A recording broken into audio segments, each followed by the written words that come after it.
Hello guys, আজকে আমি আপনাদের দেখাবো কি করে উইন্ডোজ 10 এ ফোল্ডার বানাতে হয়। অ্যাট ফার্স্ট আপনাদের যেতে হবে কম্পিউটার ডেস্কটপে। এখানে গিয়ে লেফট ক্লিক করতে হবে। করার পর এখান থেকে আমাদের চলে আসতে হবে সোজা নিউ ফোল্ডারে আসার পর এখানে ফোল্ডার অপশন দেখতে পাচ্ছেন। ফোল্ডারে চলে আসবেন, এখানে ক্লিক করতে হবে। করার পর এখানে একটা ফোল্ডার আমি বানিয়ে নিলাম। এটাই ফোল্ডার তৈরি হয়ে গেল। আমাদের যদি দরকার হয় এটাকে রিনেম করার, মানে কোনো একটা নাম দিতে চাই, আমরা নামটা দিতে পারি।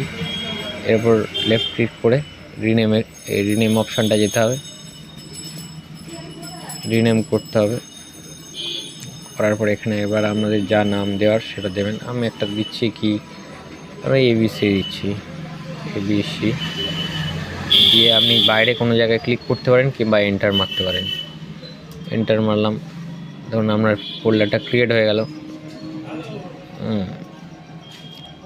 এটা হচ্ছে ফোল্ডার ক্রিয়েট হয়ে গেল। এবার এটাকে আমি কোনো এর মধ্যে কিছু রাখতে পারি। আমি ধরুন এই ফোল্ডার এই যে টেক্সটটা আছে এটাকে আমি এই ফোল্ডারের মধ্যে দিতে চাই। এই টেক্সটটাকে আমি এই ফোল্ডারের মধ্যে দিতে চাই। তার জন্য কি করতে হবে, আগে হচ্ছে আপনাকে এটাকে কপি করে নিতে হবে, নিয়ে ফোল্ডারের মধ্যে পেস্ট করে দিতে হবে। এই ফোল্ডারটা দেখুন ফোল্ডারের মধ্যে এখন চলে এসছে, মানে এটা ফোল্ডার হয়ে গেছে। আমার এবিসি নামে একটা ফোল্ডার অলরেডি ক্রিয়েট হয়ে গেল।